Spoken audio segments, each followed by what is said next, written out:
Good morning, brothers and sisters. Have you shouted for joy yet? I still have to shout for joy, for the Lord has united with us. He dwells in our hearts. His presence, His closeness can really comfort our hearts, and this can really heal the suffering hearts most. There is nobody to face all things alone, for He dwells in our hearts and goes through joy and sorrow. From the moment we believe the Lord, His heart and our hearts are bound as one deeply. It is the closest and the nearest. Hence, I hope every brother and sister who are in suffering shall think of the Lord. Not only His presence with you, but His closeness is with you tenderly and with warmth. Shall we sing a hymn in God's Family Hymnal, the 16th, Song 6? You dwell in my heart to be my life day and night. You dwell in my heart to be my life day and night, for with you is the fountain of life. You give life, your spirit transforms us to be more glorious. In your lights do we see light. You are the endless living water who nourishes me. I still bear fruits, divine fruit of sap. You live with me, gone through the things sweet and bitter. Your beautiful heart flaming love is my rest. You bind your eternal with me in one forever. I'm in you, you dwell in my heart, the closest forever. You dwell in my heart, whisper to me words of love. You manifest your desire from your heart. You gave yourself to me daily and tenderly. I can join with you closely. Never ever is the deepest union than this. Never ever the closest life bonding. You have shown your desire of the very flame. My heart is your lovely dream home forever. The joyous resting place in this whole universe. Heavenly paradise.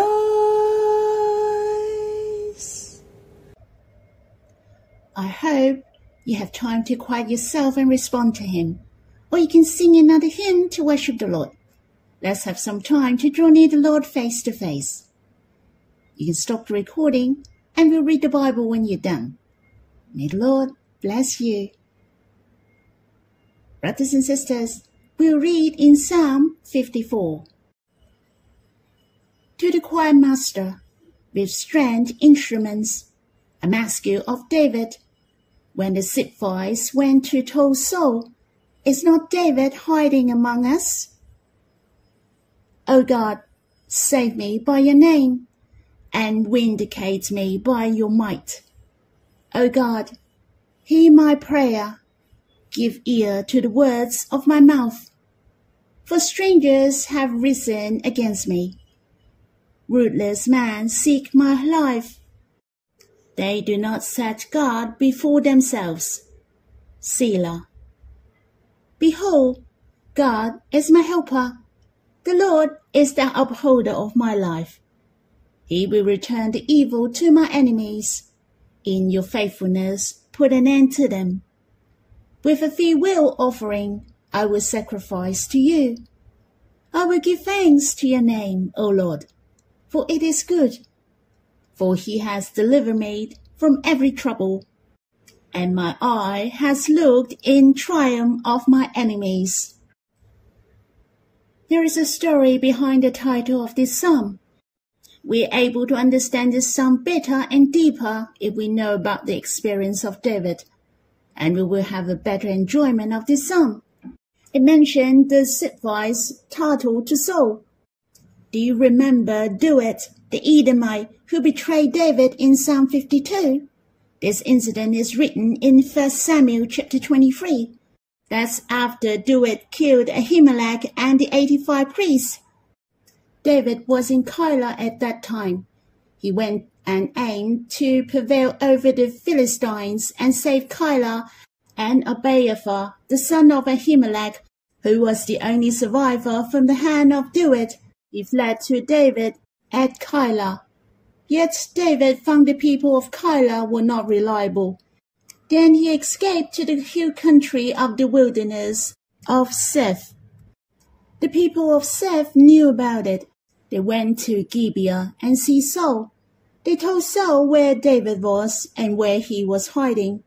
The Ziphites said to Saul, saying, Is not David hiding among us in the strongholds at Horesh, on the hill of Hakilah, which is south of Jessamon? You can refer to 1 Samuel chapter 23, verse 19. And this is how David wrote Psalm 54. If you experience a series of betrayals, or even your life is at risk, I believe you're very much impressed by this psalm. As you can see, David had the full confidence towards God. Though he encountered such great trouble, yet he still trusts in God and believed that God would save him. In addition, you can feel that God loved David very much. The power and love of God were the refuge, peace, and joy of David. I believe none of us have experienced what David went through. As long as we have the confidence in God, we rejoice and make a joyful noise in him. Let us imagine David escaped again and again. It was a lesson for David, and we will benefit from it. I'm not gloating. What I'm saying is David had written many beautiful psalms during his afflictions. It has been a great help to many people. That include you and me. I believe even David himself didn't know. Not only David was thankful to God, we should be grateful to God. There is one thing I'd like to share with you, which is related to David. When David fled, it is written in 1 Samuel chapter 23 that he first went to save the city of Keilah, for the Philistines were fighting against them. He was too busy to protect himself while he was fleeing. He meddled in saving the people in Keilah. In fact, he wasn't interfering because he inquired of God first. It was a good lesson for us to learn. I believe when David saw the people of Keilah were attacked by the Philistines, he had a burden to help and save them. Yet he didn't act on his own initiative. Not that David was brave and moved, and off he went. He honored God and inquired God first. It was reasonable for him not to save the people of Keilah. Many people would mind their own business and are reluctant to give a helping hand. And this has reminded me of the Lord Jesus. David was very similar to the Lord. The Lord wouldn't mind himself at all. He would care for others first, and he is full of love. Therefore David inquired of the Lord, Shall I go and attack these Philistines? And God said to him, Yes, you can. Yet the man of David thought it was venturesome for making one more adversary. David also minded about the feeling of his companions. He then inquired God again. He wanted to make sure that's not his own idea and drag on others. He needed approval from God. And David prevailed on Philistines in the end. Hence, David saves the inhabitants of Keilah. This has been a great help to me. Truly, I appreciate David much for his heart to God and his companions. Let us learn to put our trust in God, to inquire of him, for he will guide us, in order we will eventually overcome. Finally, David prevailed on the Philistines and saved the city of Keilah. But the people of Keilah were not reliable. The people that David saved by risking his life were not reliable. Yet, God is the most accountable to David, and David didn't put his trust in man, but God only. In Psalm 53, verse 1, David called upon God, saying, O God, save me by your name, and vindicate me by your might. The might and the name of God is David's refuge. David didn't put his trust through his relationship with others or his might. The name of God is very meaningful, for the name of God is referred to his relationship with his people, as well as the covenants he made with his people, which was a very close relationship, and David trusts for this relationship that God would save him. On the other hand, the name of God also speaks of what he likes, his characters, his nature. God is faithful. Thus, David believed firmly that God loved him. He knew the name of God. Hence, he was convinced that God would save him. He said, God will vindicate for him. Thinking of vindication is something to do in the future, or even we have to wait for the vindication when the Lord comes. But it may not be the case. God may vindicate some people in their present life. But let us take it easy. Vengeance is mine. I will repay. God will vindicate for us. In verse 2, O God, hear my prayer. Give ear to the words of my mouth. You will hear a lot of this saying in the Psalms of David. Have you noticed David was very courageous? Not only did he ask God to listen to him, but even give ear to his words. Brothers and sisters, in fact, we can do the same to the Lord. O Lord, give ear to my words. In fact, the Lord inclined his ear to hear our voice. Even he pleads to us to let him hear our voice in Songs of Solomon. Yet, do we speak to God with our hearts? Do we have eager hearts to take refuge in him? Truly, God will listen. If we ask God to give ear to the words of our mouth, then surely we have an earnest heart to talk to God. We do ask God eagerly. Otherwise, we will not have these requests, and will not dare to ask God to listen to your voice. I believe you will agree for those who have a close relationship with God. He would have this prayer in verse 4 and 5. Behold, God is my helper. The Lord is the upholder of my life. He will return the evil to my enemies. In your faithfulness, put an end to them. Verse 4 is my favorite, for David was very certain that God will help him and the upholder of his life.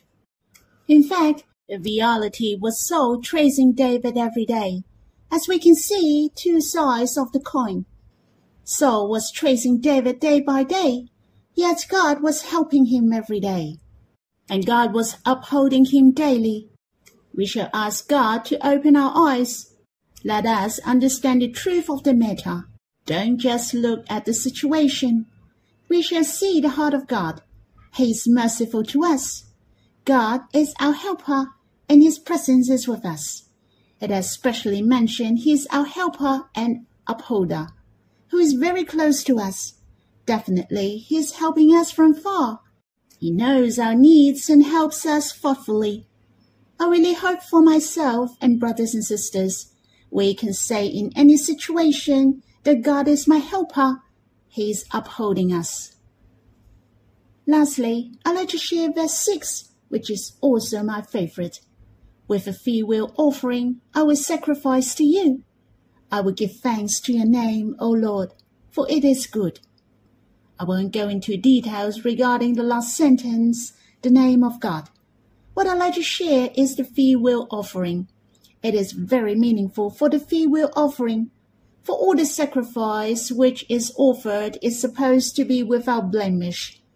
But the freewill offering is exempt from this rule. You can offer the lamed oxen or a blind goat to God.